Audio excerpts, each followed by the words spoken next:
or even more important to do that, especially in a culture today where we can quickly be canceled depending on what we say. Now, I would suggest that let's be mindful of the language that we use and always be respectful. But we still need to still have the confidence to speak what's on our mind and speak what we believe to be true. Yeah, really what ended up by getting me into men's coaching was, a couple of instances here in the last, I'd say 7 or 8 years. And that was just about losing my marriage and due to some challenges on my own side. And then, finding my father-in-law who had passed. He'd had an accident in the washroom. And in both those instances, I found myself in a place where I was pretty alone, lots of grief I was dealing with. And there wasn't really anywhere for me to go. And yes, I went to grief counseling and I reached out to friends, but the challenge is that nobody really knew how to support me. And so when I recognized there wasn't a place for men to do this work in my area anyways, I decided to look out and see if there's anything out there. There is such a thing as a men's work. Lo and behold, there is all over the place, except right where I am. And so I decided to create a group for men to be able to come in, and depending on what season of their life they're in, that they're dealing with, it's an opportunity for them to work through some of that so they can become mentored, but then hopefully also stick around and become a mentor to other men that are coming into the group. And so that was really the catalyst that I challenged myself to create something for guys. Why do you feel, I've seen this myself as well, that doing a bit of research into the men's health movement the past 100 years or so, a lot of societal shifts, a lot of cultural shifts going on. Why have a lot of men lost that connection with other men? Like where did the original men's groups go? That's a great question. I think once there was a time in our society and when there were these men's organizations, and I'll just take back to my early career as a cook and working my way up through the ranks. And I worked at a couple of private men's clubs, and in those environments, it was an opportunity for like-minded professionals. So they were either the affiliation or fraternity was either through a business club or some sort of groups like that, where guys could get together and talk about and work through things that they needed to work through. There would be some recreation built in those clubs as well. But it wasn't really about, really driving that deeper connection with guys. It was more of a business and a networking piece. And I think what I've seen in my journey of doing men's work is that we still very much struggle with the idea of this lone wolf. Yes, we will network, but when it comes to solving problems, man, I'd rather do it by myself, because that just seems to be the right thing to do. And that's what makes me strong and masculine. And the reality of the fact is that we truly need support and help. And so if you want to go fast, go by yourself, absolutely. But if you want to go far, you got to go with others, and you have to bring others into your circle of influence. And I think that we need to recognize that as men. And I think as we've gotten older now and we have more and more pressures upon us, I think every generation would say that they had so much pressure. But I truly believe in today's environment, especially with things like social media and how that is impacting and influencing our ideas of what masculinity looks like, what it means to be a man, that we need to come back to more of our roots, where we were getting together in these groups, in these men's clubs, these men's groups, and doing things that help us bond and grow as men together. Yeah, I have a couple thoughts that pop into that, but I'll start off first question. What do you define as masculinity? My definition of masculinity is about somebody who's confident in who they are. They know where they stand in life. They know what values really drive who they are. They know how to take action. They're a man who is able to make decisions in his life.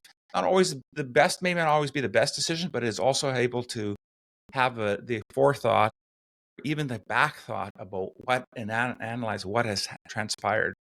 So I think somebody who's truly masculine is really confident and knows everything they can about themselves, and then recognizes that when they need the support and they need the help, they go out and they ask questions, and they get themselves either a mentor in their lives, or they become a mentor to others in order to help move along their strengths and their skills. Yeah, so in this case, I think a lot of people, I could be wrong on this part, but I think a lot of people associate masculinity as man and femininity as woman. And in that statement, even saying, it's about being confident, it's about knowing who you are. I think you hear a lot of women out there like, are you saying women can't be confident and know who they are? And it's not the point. The separation is not distinctly in the genders as much as it is in the energy That's right. associated with that. And in that case, you have plenty of women who are extremely masculine and plenty of men who are extremely feminine, which there in itself basically tells you that it's not about what's dangling between your legs or what isn't dangling between your legs or anything in between. That it's not about that. It's about understanding the fundamental nature of the energy within that idea. So you might lean heavier towards a more masculine demeanor or heavier towards a more feminine demeanor. And you might have a particular purpose or goal or intention or drive in life around that sentiment around who you are. And there's nothing good or bad in either direction as to what that is, depending on how you decide to lean in yourself. I agree. And you notice I purposely didn't use, tried not to use the male or the female part of that because it's truly about traits.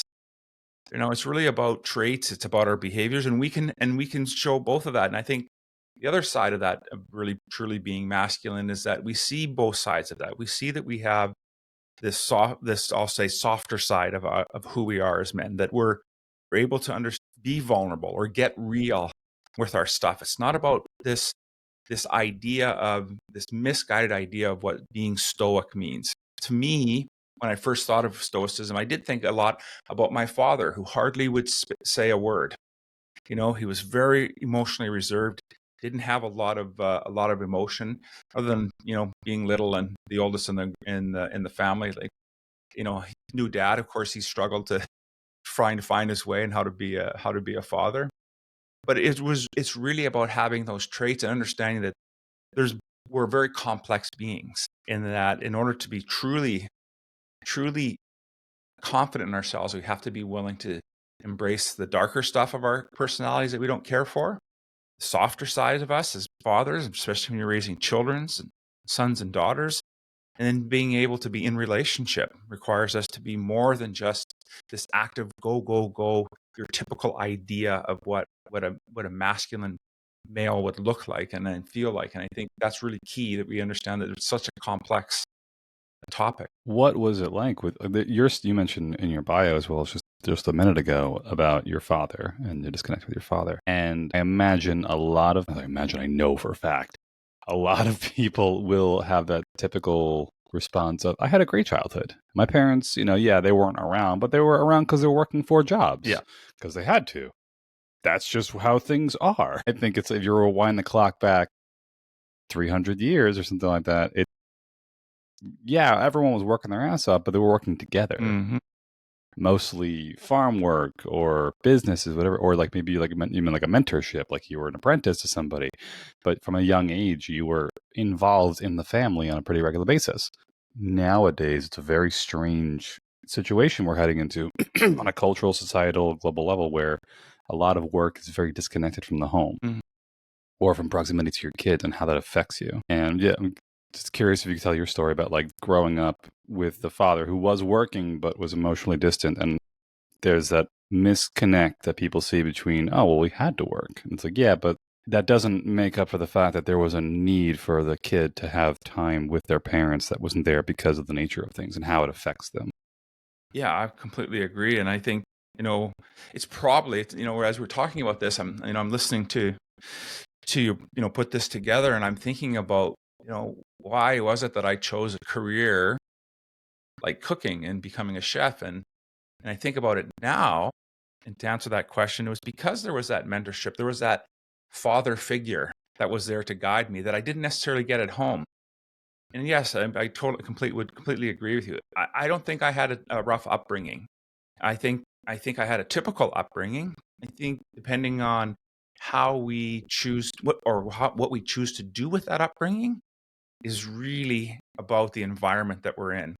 And while my father never said a lot, and he didn't attend I was very sports oriented as a youth. He didn't attend my stuff very often because I knew he was working. And like I said, I was the oldest of 5, and he's doing everything he can to just keep a roof over our head and just make sure there was food on the table. And that's how I knew that I was loved. My father never said those words to me. I knew that there was always something safe to come home to. There was always that part of it. But we miss, especially as young boys, we miss that connection of dad. And the most enjoyable times that I remember was when my grandfather still had the family farm, because every weekend we were out there. My dad being a mechanic, if he wasn't working on a tractor or a combine or the cultivator, we were out in the fields. And I'm talking like this is the 70s, right? Out in the fields, stooking bales and doing things, but we were together as family and with cousins. And then as his life changed and the family farm sold, and then he was working in the mines, and it's just a different dynamic. And so I think in our lives, we tend to look for those ways we can replace that or fill in that mentorship piece, that guidance. And I think for a lot of guys, we'll do that through sport, or if you're more of a trades oriented individual, and even I would suggest maybe from a scholarly space. But I think it's just different when you're in more of a trades type of environment, because you truly need that one-on-one coaching and moving that learning and teaching how to do that skill and develop that skill. You need that one-on-one time. And I think it's really important that we understand that our fathers weren't perfect. And if you're a father today, you're probably not perfect either. and you're making a ton of mistakes as well. But I think the difference today is that we have so much more information. We can be more engaged with our family, and we need to recognize when we are disconnected.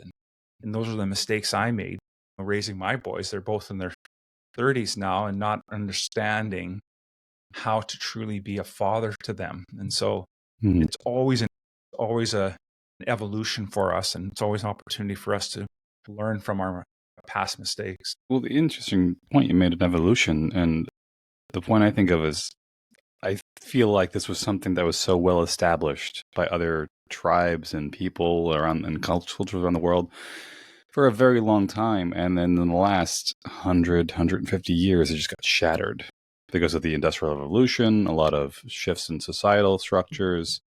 I have a lot of people I talk to who talk about when they were growing up. For example, simplest example would be like local neighborhoods where, like, oh yeah, grandparents were living down the block, and my cousins were 2 blocks over, and my aunts and uncles were like over within 20 feet of walking distance, and we just played with my cousin, or maybe you played with like other friends, but a lot of that is being lost. A lot of even things like Sunday dinner is not as common as it used to be, but it used to be so normal to just have constant exposure to someone in your family on a very regular basis that now it's everyone's here. I'm not sure if you're in the United States or in Canada, but here in the US, like every retired person moves down to Florida. That's just like, or like down south somewhere, and it's like a disconnect. It's. I've got friends that have kids now, and they're both the mother and the father are both having to work 9 to 5 jobs, and the kids as young as like 3 months old are going into daycare because there's nobody around, or there is people around, but they don't have the kind of time. And maybe it used to be that you'd hand it off to your aunt for an hour, and then your uncle to an hour, and then like talk about like the baby or a young kid, and then like the cousins down the block. And now we're so fragmented, disconnected, and people are just, it's like a death by 1,000 cuts that people are just justifying it as, this is just the way things are. This is just the way things have always been. Like, no, they haven't. This is a very new phenomenon for us as a species. Completely. And it's causing some interesting new problems in the world today. Yeah, I completely agree. And man, when you talked about the Sunday dinners, and I think that's, I know for a fact that's what was, the most powerful about, my father-in-law, is that we live about a couple blocks away from him. Like I said, he's no longer with us now, but you'd see him 2 or 3 times a day. And every weekend, Saturday morning, he'd pop by. We're here in Winnipeg, so up in Canada. So we'd grab the Saturday Free Press. It was the thickest paper of the week. And he'd come by, and it was always the same joke. Here you go, Dad. I'll check the obituaries. You're not in there, but maybe a couple of your buddies are. And, that's what he wanted to do, and read the sports page. And then Sunday night, it was like, okay, Bobby, you're going to come over for dinner. of course he's going to come over for dinner. We always wanted him to over for dinner. And I really miss that because my parents and my family are scattered all over. My parents are in the province next door, so they're 8 hours away. Same thing with brothers and sisters scattered across the country. And then I think of a close friend of mine and all of his family, with his siblings and his children and his nieces and nephews all live within a 20-minute drive of each other.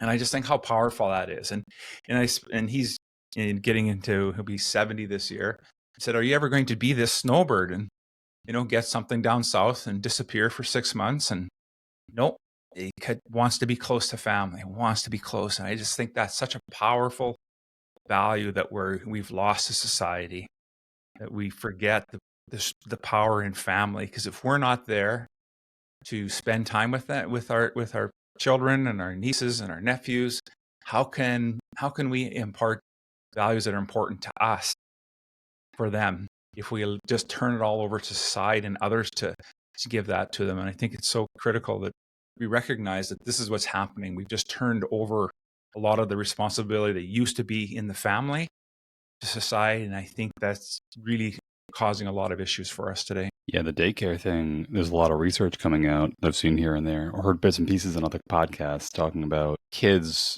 I think there was like a 20 or 25-year study talking about daycare kids, and I think it was something like they had X higher percentage chance, a likelihood of anxiety disorders, depression, things like that, because if you've got a daycare of, even if it's 10 kids, 10, I've heard stories like 10 plus kids, where one or two people are operating to try to handle like 8 or 10 kids, like they're not getting enough attention, especially at a very young age, especially when they're very vulnerable, and especially during those formative years when their nervous system and everything is starting to like acclimate to the environment around them through that interaction. So simple example would be something like a baby cries. Within 30 seconds, 45 seconds, mom or dad picks her up, calms her down, puts her back down. 5 minutes later, starts crying again. It's a cycle. It repeats itself repeatedly. Yeah. But it's essentially kind of programming into the kid to know if you've got a problem, somebody's nearby.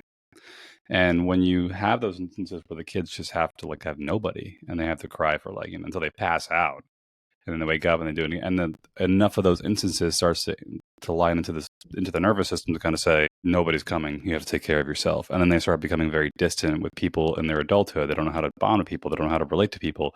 They have a fear that they can't explain when somebody tries to get close to them. They don't want to be touched. They don't want to be hugged. They don't like, I do massage therapy, and I've had people ask me like, how could no one like a massage? How could no one enjoy that? And just like, they had a really shitty childhood and no one gave them a hug growing up, like you just learn that becomes the normal. And then along comes the idea of a massage, and it literally terrifies your nervous system. It freaks you out, and that's where it all kind of comes from. It's crazy. But then the question becomes, what are we trading off in exchange for more work time? And some cases, some instances you have to work, but then that's a whole question, even the broad scale of the economy, to kind of say like, what are we giving up by working an extra few hours a day by handing our kids off to a daycare worker or to somebody else? And then down the road, when the kid's 15, 20, 25 years old and they can't function, they're messing up in basic day-to-day things and can't hold on a job, and they're getting involved into drug addiction and things like that. And you're like, well, I don't understand what happened. I worked hard. I gave him the house. I didn't see him that much, but that shouldn't be a big deal. Yeah. Well, yeah, it's not a big deal until the coping mechanisms start to become unhealthy. And then that's what ends up by happening, right? And we find that I found that in my life, that some of the coping mechanisms for me was to while I had mentors, was also to be I was very afraid of them as well. I didn't want to step out of bounds because, as I said earlier, being the oldest of 5, my brother and I are 11 months apart, and we wore my father out, right? Like we were raised Catholic, and he lived by the spoil the rod, spoil the child, right? Spare the rod, spoil the child. Yeah. And so we wore him out. And so I learned as well that, don't piss dad off, right? Don't piss the authority figure off. Like got to be careful of how you position yourself. And so it took me a long time to really understand this thing that was playing in the background for me. And so I was while I had a successful career, I also see that there were opportunities where, I could have really settled myself better in some positions, instead of not leaning into and really standing my ground and putting forward what I believed in, and instead being worried about a retribution of some sort, right? Wouldn't have been a physical necessarily violence, but being fired or anything else that could potentially happen for you. And I think it's important that we recognize what coping mechanisms we've developed as kids, and are they still serving us today? Maybe they are, but I would have suggested there's probably a few that aren't. And then is to make some changes with those, and what could be more powerful for us in order to move through anything that's preventing us from living the life that we desire. It's interesting tie-in. You mentioned about afraid to stir the pot and how sometimes coping mechanisms come up. And you mentioned, not here, but in your bio, how you had an affair and you almost ruined your marriage. Yeah. And I presume that's a very common conception by people, is say, well, one's a cheater, always a cheater. He's just a piece of shit. She's just a piece of shit. That just, they're just one's not good. And there's always there are people out there that are just, maybe they're just narcissistic, psychopathic, like whatever they are born day one to cause trouble. But I would wager they're like 0.01% of the population.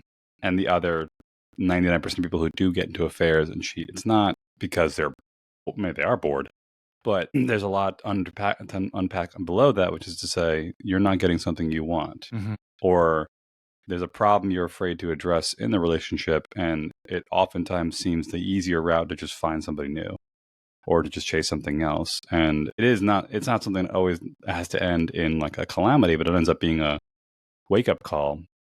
I think for a lot of people, ask the question, like, what's actually below the surface that's causing this behavior or this feeling to come up to want to go in that direction? What was that for you, and how did you come through that to the other side? Yeah, great question. I think, for me, it was a lack of something that was missing. And what it was, again, I saw my wife, and thank goodness we're still together today, but I saw her as this authority figure, and didn't feel like I could challenge her. And ultimately what ended up happening is that she was losing respect for me.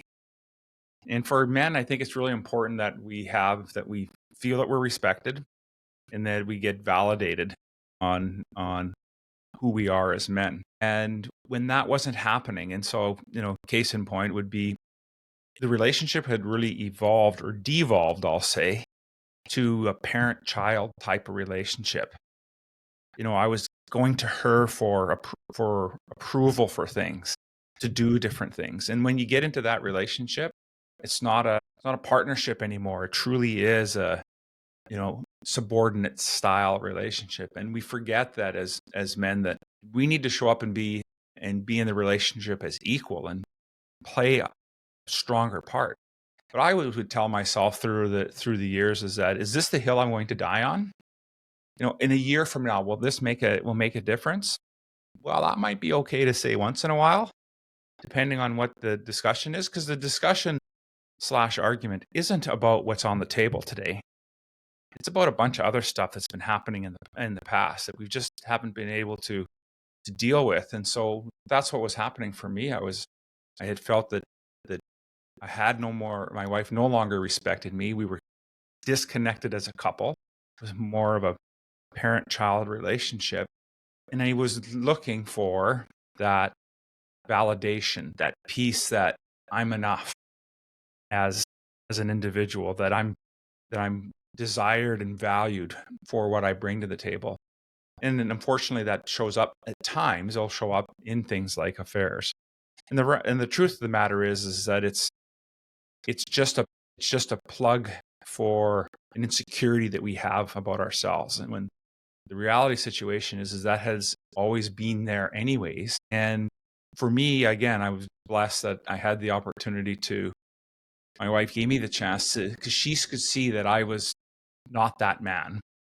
And yet this is what I've done. And so I needed to go to work on myself. And she gave me opportunity to do that.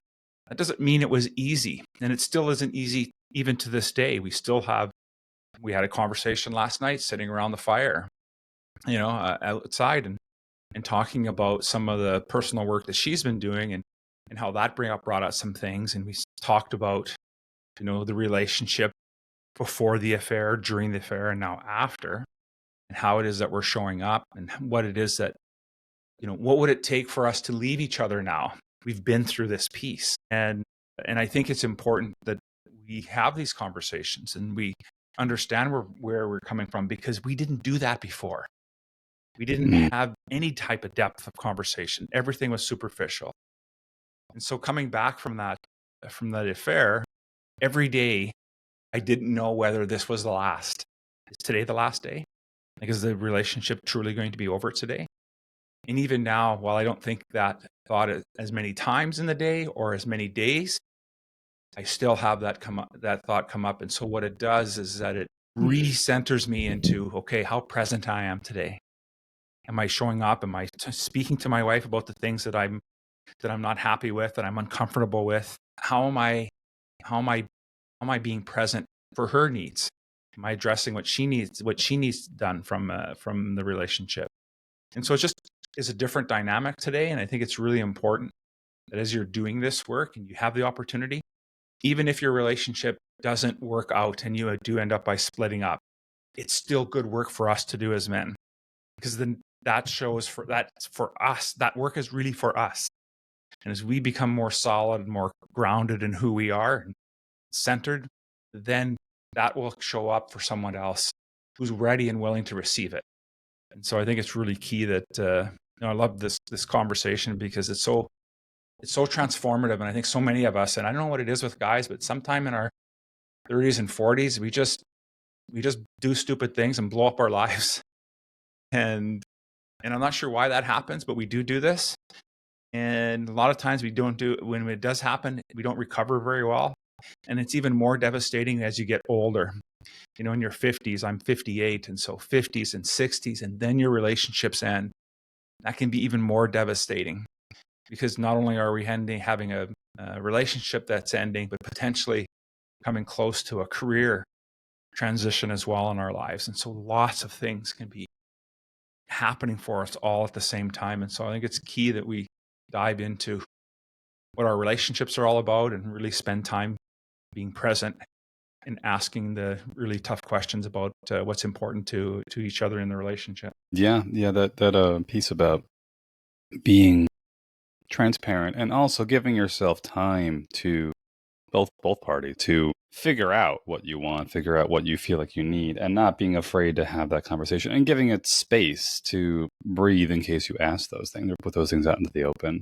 I think a lot of times there is this conversational piece. There's this fear around, like you said, like speaking your mind, asking for what you want, and also being ready to hear, like, maybe you're not going to get what you want from this person.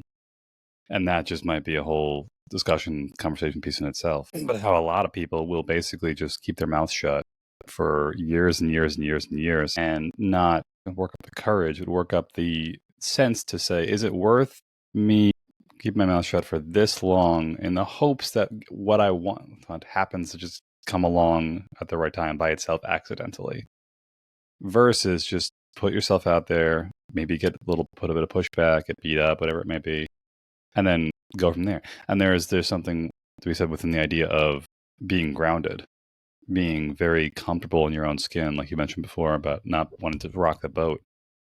And it's funny because some people think their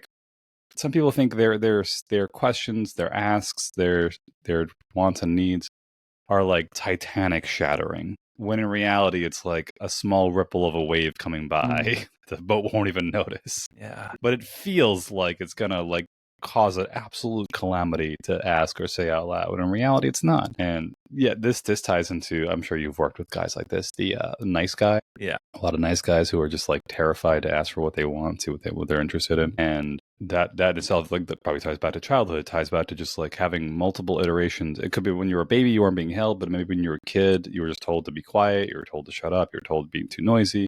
and then not learning the confidence with which it takes to basically put your statements out there into the world and just see how it lands. Don't worry about the outcome as much as the action of just doing it. Yeah. Yeah. Yeah, I think today is even more important to do that, especially in a culture today where we can quickly be canceled depending on what we say. Now, I would suggest that let's be mindful of the language that we use and always be respectful. But we still need to still have the confidence to speak what's on our mind and speak what we believe to be true.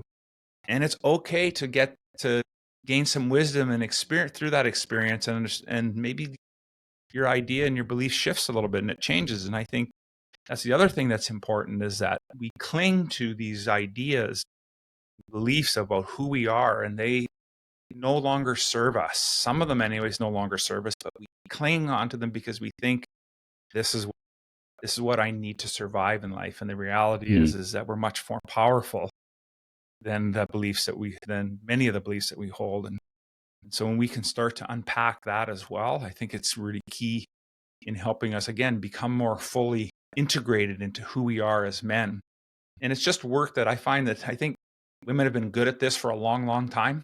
When I was going through the darkest times in my life, and go to grief counseling or do other types of counseling type work, it was always a group of women. I was like the one dude in the room, maybe it's one other dude in the room.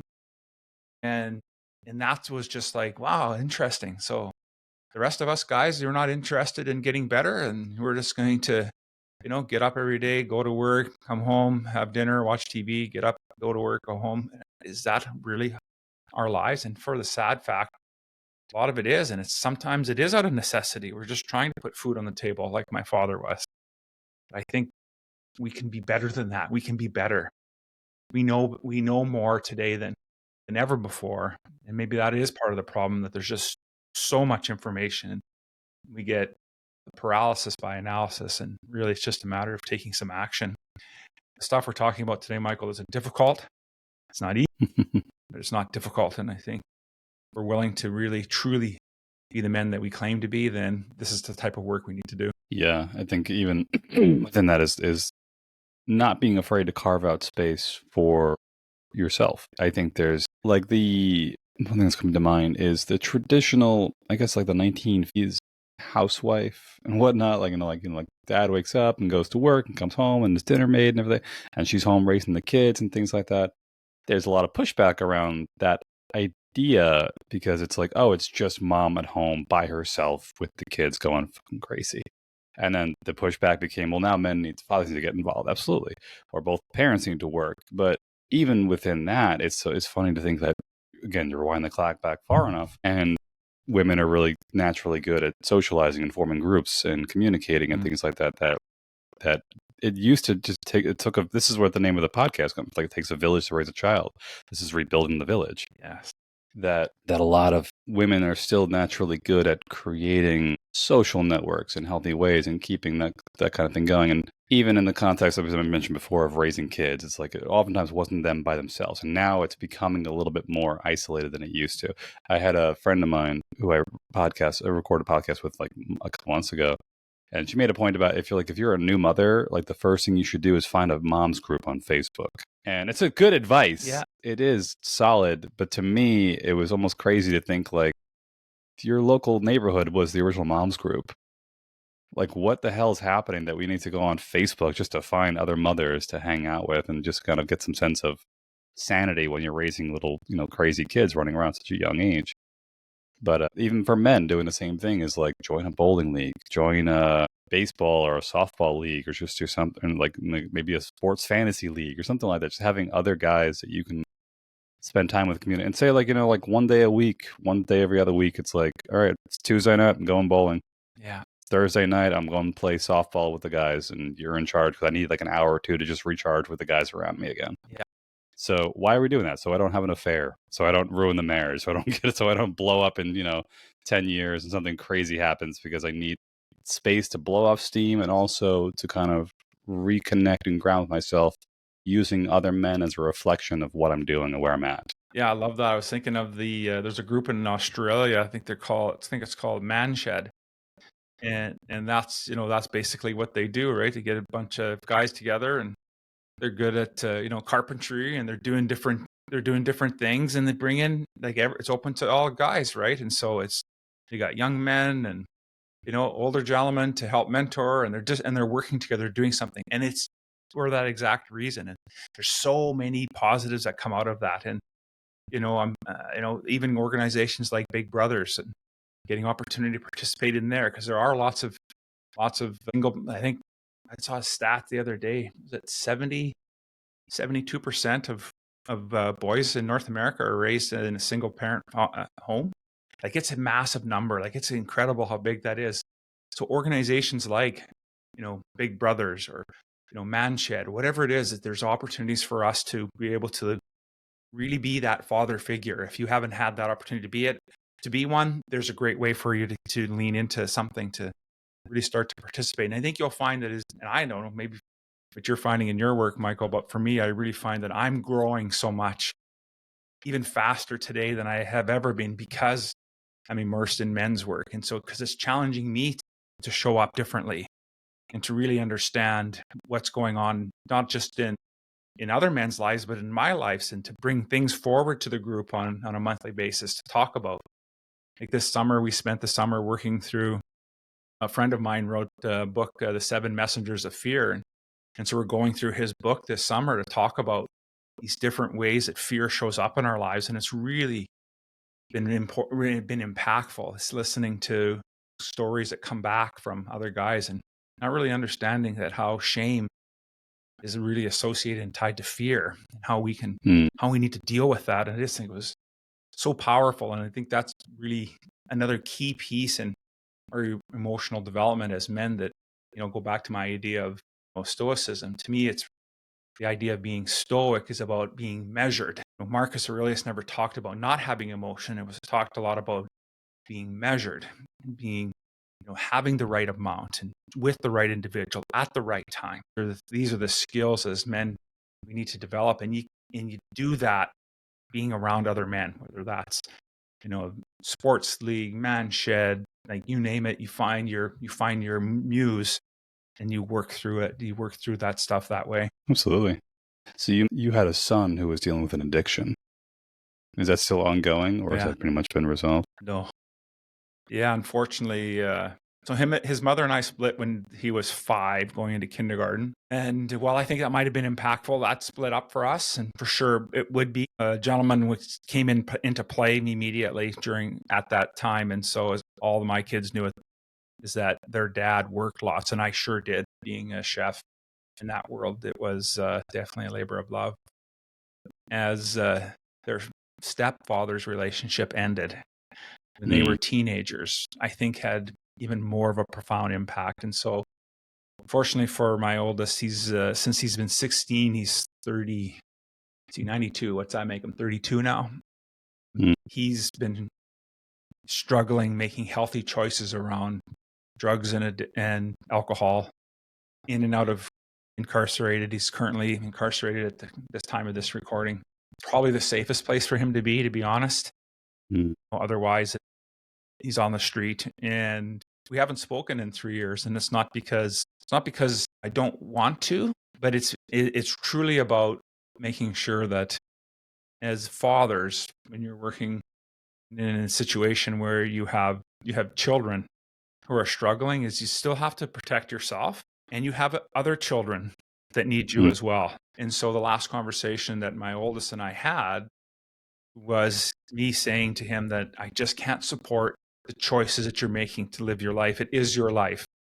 And I love you dearly. And when you're ready to make the change, I will be with you arm in arm to take you and guide you through that change. But until then, I can't support these choices. And he didn't like to hear that. And we haven't spoken. Now, the challenge is that he's so deep into this world now. And so it's always a struggle to reach out and start that conversation with him, because it always ends up back at that last place. And so it's kind of funny, because I was in a meeting last week, and they're talking about introducing these managed alcohol programs in our city. And I was telling a bit of this story, and my comment to the organization is that you're the purveyor of alcohol. It's a monopoly situation in Canada, in a lot of our provinces, where the government controls it. And I said, you can do more than pay $56,000 for a doctor to prescribe alcohol. Like, I get to understand the program, but you could do more. You're the big dog. So why I understand it that they're not necessarily going to be ready today to talk to somebody, a therapist, or get that help. But that's the type of funding we need to provide, more than just keeping them from getting away from using non-potable alcohol sources. So I get the argument, but as somebody who's lived this for close to 16 years, I see that there's such a disconnect in all the programs. I don't know what it's like in your neck of the woods, but up here, there's lots of people doing lots of great work. Like, I volunteered at a homeless shelter and, serve breakfast once a month. And then I bring in a group, and now we're going to get into the fall. So I'll be bringing in a group of 6 or 8 people each month to come in, and we do this as community service. But it's disconnected. Like, they're not put together in a pathway to help folks who want to get the help. Hey, this is step 1. Here's step 2. Here's step 3, to help them come through it. Not everyone is going to make it. I get that. This isn't about, some utopia idea, but what I'm saying is that it's an opportunity for us to do more. And I think it's just, there's lots of people that are struggling. I can't even imagine how the numbers have changed since the pandemic, and how much worse it's gotten for homelessness in your neck of the woods. Up here, it's unbelievable. Depends on where you go in the United States as far as the homelessness problem goes, or drug addiction, things like that. It tends to be worse more from my understanding of the stats, tends to be a little worse more in the, say, for lack of better words, the blue states, more like the coastlines, things like that. Oregon, California, and New York is getting pretty bad, at least in New York City, for a variety of different reasons. But it's interesting. There's a nice little analogy there you said of how the organizations are kind of disconnected and how they don't really organize. And there's a poetic analogy to the families being disconnected nowadays too, and how these kind of things that would have been things that would have been accounted for just through the structure and fabric of society itself. That if you had a kid who lost both their parents and something crazy happened, or a parent happened, there is often, a father passes away when they're young. There was usually other male figures in the area who can kind of fill in the gap. Yeah. Or if mom passed away, there was usually a maternal figure in the area who can kind of fill in the gap through a big, wide family, such that, they might want to go down that road of, addiction and frustration and a lot of resentment and, difficulty. But like, there was enough people in the area to kind of keep them from falling through the cracks. And now it seems like, similar to these organizations, that they're also disconnected in a way that it's causing the exact same problem. That maybe there is a bit of a structure to go through, but if grandma and grandpa are moving away, or mom and dad aren't really as connected as they used to, or whatever, or like your cousins aren't in the neighborhood anymore, the odds of you bumping into the wrong person on the way to the next spot is extremely high. Yes, absolutely. It's such a complex topic, and there isn't I don't think there's ever going to be a right way. I do believe, though, there are better ways. And again, while your opening question was, it got me into men's work, I didn't mention the struggles with my son, because it's been an underlying piece. It's been there as well. And in my work, I don't work with too many. I haven't in a long time worked with too many fathers that are going through this, more so in relationships. But for sure, that really brings up how you start to question, and I know from when his mother and I split up, that I was in a deep depression, and I wasn't around very often, and I hardly saw my 2 boys, and I made so many mistakes with them.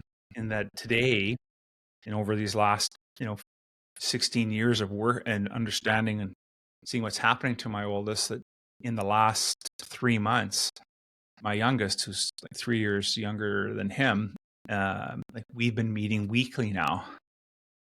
And I had been asking that, off and on for a few years, but this time it was him who wanted it. he wanted to spend time with the old man. So I guess, as fathers, when we go through three phases, dad's like God, right? When they're really little, like, oh man, like he's just everything. And then we're dumb and we don't know nothing. Dad, you're stupid. Get out, right? Don't want to listen to us. Then we come back to, the old guy's not, he's got a few things to say. He's not as dumb as I thought. And so now I want to spend more time with him. And I really wished I would have had that with my father. So when my youngest one said, hey, Dad, do you think we can hang out? And we alternate places. Last night they were over at our place, and, we cooked and sat around the fire and chatted about stuff. And then next week we'll go over to his. And so it's an opportunity that it's never too late for us as fathers to rekindle and rebuild that relationship with our children.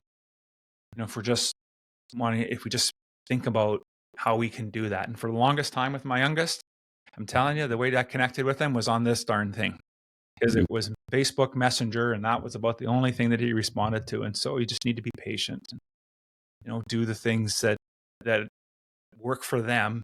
And then slowly they come back, they'll come to us. And so I'm glad that we're on that second phase where dad's kind of cool to hang out with.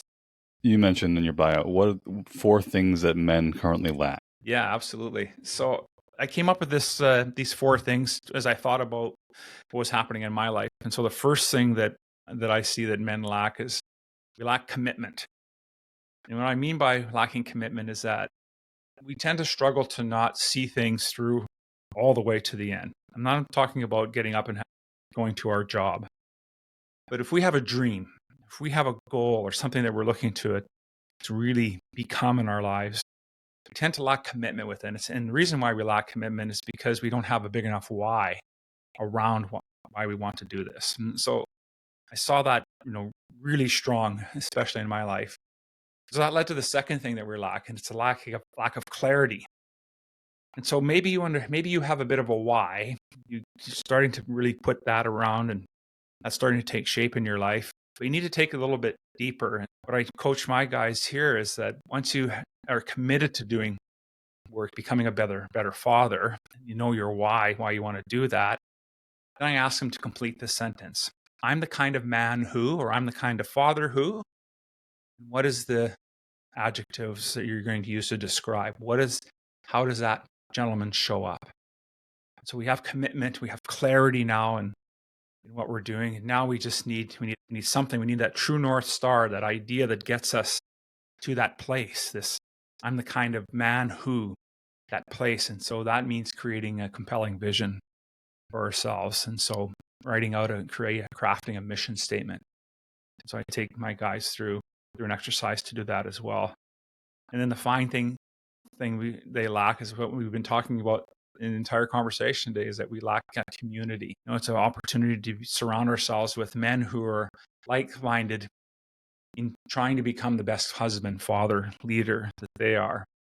And so when we have commitment, we have clarity, we have our compass, and we have a community, the likelihood of becoming and evolving the man that we aspire to become is far greater than us trying to do all this work by ourselves. And so was the idea that I came up with these 4 things that we tend to lack as men, and we put them all together. Life is so much smoother. What pops into my mind, I remember seeing this YouTube short. It was a political guy on a campus somewhere, and he's getting a lot of pushback from students for a variety of reasons. But it was like an open mic. People come up and ask him questions. I forget his name. It was Charlie Kirk. Yeah. I think it was. And somebody had talked to him asked him about his faith and what his faith does for him. And he made a point to say, like, odds are if I wasn't religious, I'd be doing a lot more dumb shit. If I didn't have fear of God or fear of something out there that was kind of watching me, I'd be doing a lot more dumb shit. And they got a little pushback then, like, so you won't do it unless you get a reward, a cookie from God or a cookie from, like, the world, whatever it was. But I think it was a very good self-awareness to recognize that we do have parts of ourselves that will just pull us towards the worst versions of ourselves if we're not held accountable by other people. And this is the one thing I like to point to. There's a study that was done. It was really, really funny. The study that was done was a university study, and it was very simple. And what they did was they had like a student-teacher lounge somewhere. and they had free coffee set up on a table somewhere in the lounge. And there was a sign on the wall, and the sign said, coffee is free, but if you could make a donation to help us pay for it, we'd appreciate it. A little coffee, a little tip mug next to it. And they left that there for like 6 to 8 weeks, and they kept refilling the coffee. And they got like, maybe like, we'll say they got like $10 at the end of the 6 to 8 weeks.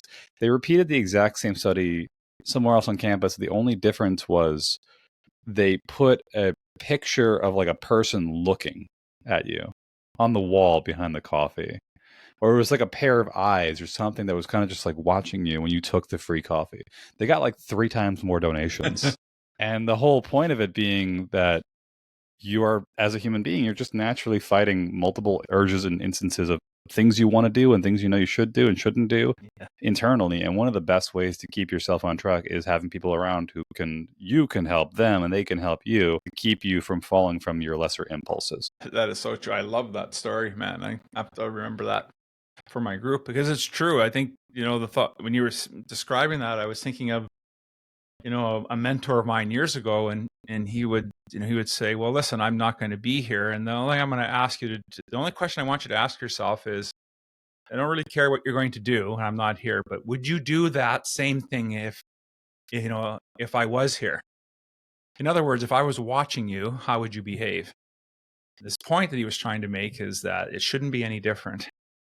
I should still be doing the work that I'm being asked to do. I shouldn't be slacking off. I shouldn't be, not performing.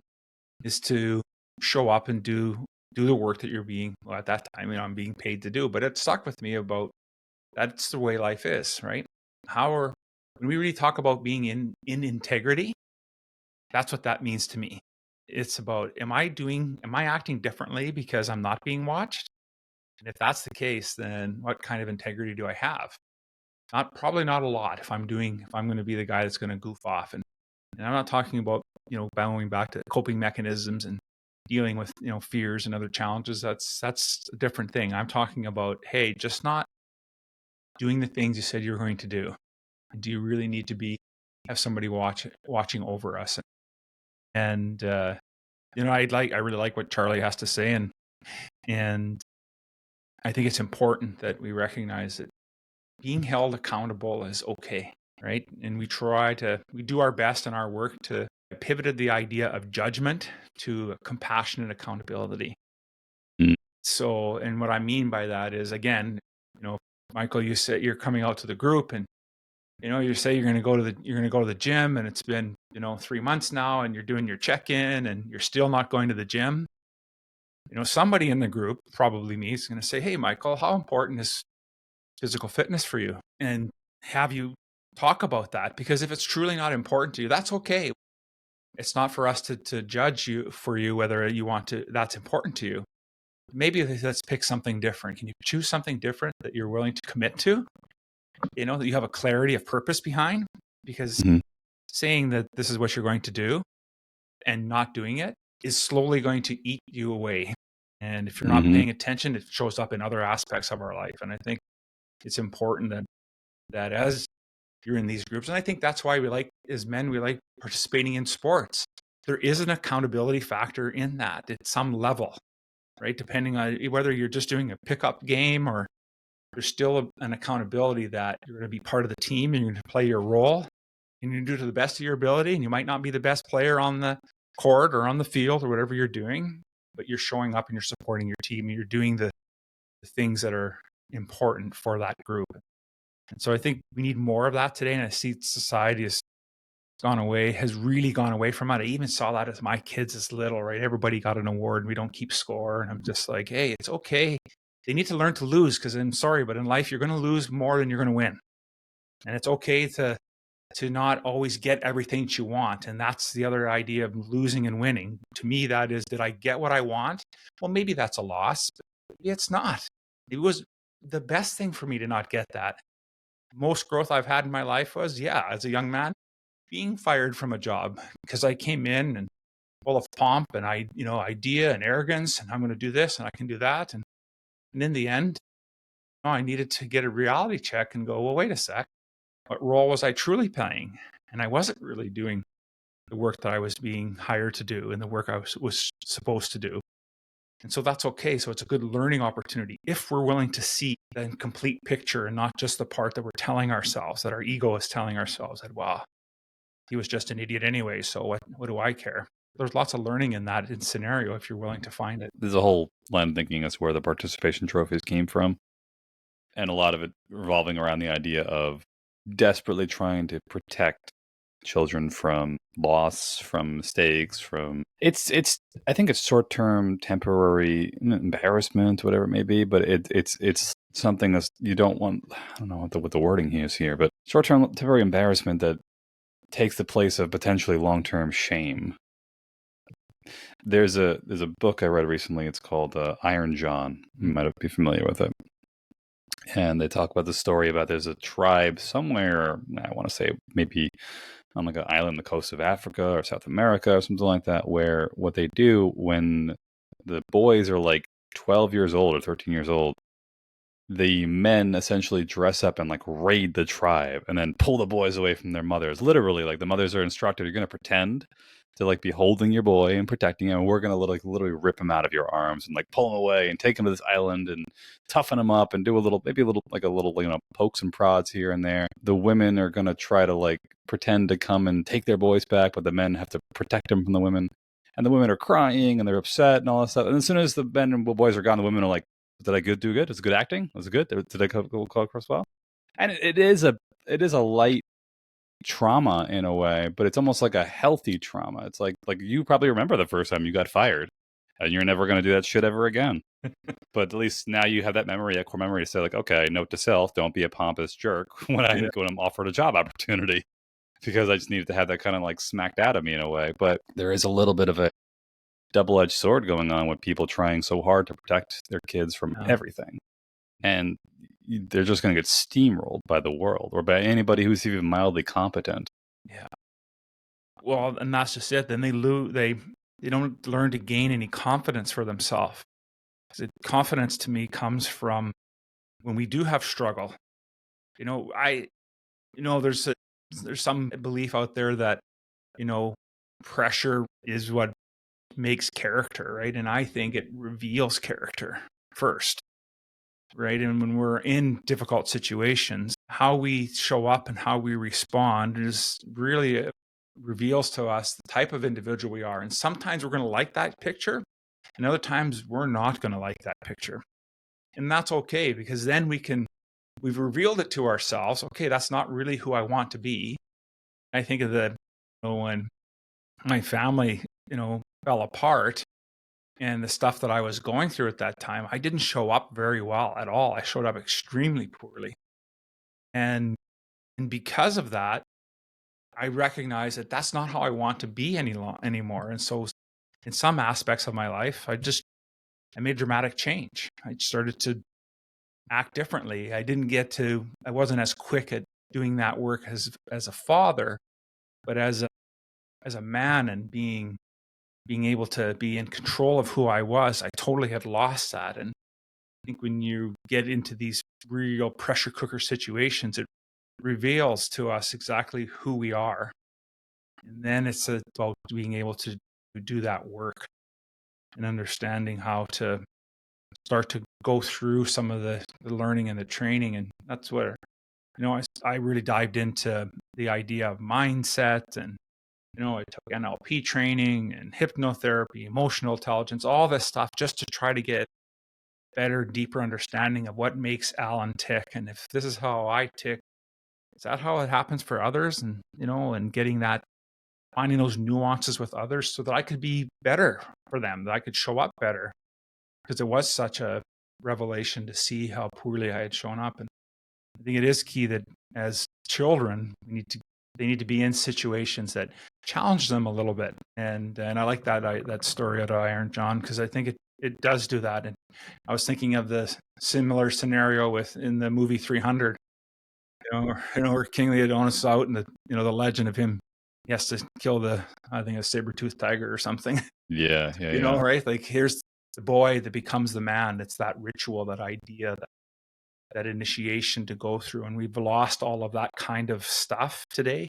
There is zero initiation, because You don't want to keep score because that means somebody didn't win. And it's okay if they didn't win. It's a freaking kid's soccer game. Yeah. Well, it's been a fantastic conversation. Where can we find your content and your stuff? You know, the best place, Michael, for people to find my stuff is at theawakenedman.net. So you go there today, there's a pop-up screen that come up. There's an opportunity for you to download a free workbook. It's called Setting the Compass. It's an opportunity for you to assess what the last 12 months of your life were like and write yourself a headline. It was the front page of the newspaper, and then do the similar exercise for the upcoming 12 months. And what do you want that headline to read? And it's an opportunity for you to start to put together those 4 things that I talked about earlier and that we lack in getting a compass. So download that. It's a free exercise for you to get a flavor for what we do here at The Awakened Man. Thank you so much for your time. This was great. Thank you so much, Michael.